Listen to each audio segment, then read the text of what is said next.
Welcome to an uplifting moment. I'm sharing another faith fable, a made-up story with a spiritual meaning. The title, The Well of the Heart. Max, his wife Izzy, and their son, 7-year-old Theodore, lived in a cabin nestled in rolling hills among a stand of pines. Their large garden and small fields provided most of their food, including feed for their milk cow, several pigs, and a flock of chickens. Fresh, drinkable water came from a deep well protected by a round rim of rock. And the well was covered with a small roof from which hung a pulley and rope with a bucket attached to the rope by which they drew water. For several days, the water from the well had tasted foul, possessed a slight odor, and was cloudy rather than crystal clear. Max had a theory as to why their water had turned bad. One evening, he discreetly followed his son Theodore as he headed down the path from the house with a daily pail of table scraps and other garbage. It was his job every evening to serve the contents of the pail to the pigs.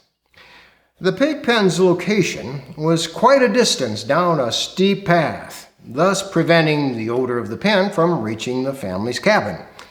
The last few days, Max had noted that it had taken his son less time than usual for him to make the round trip with the pail.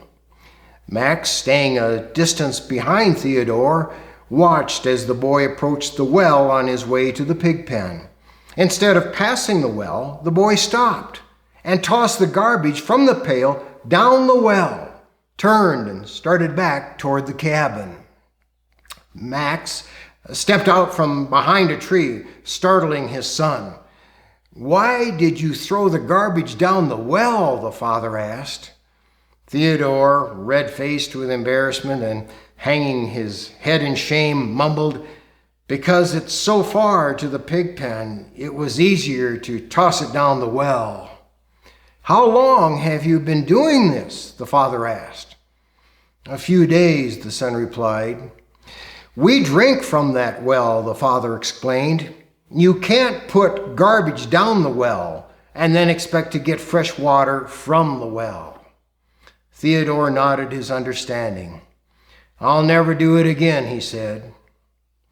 After the passing of much time, the well once again produced fresh, clean water.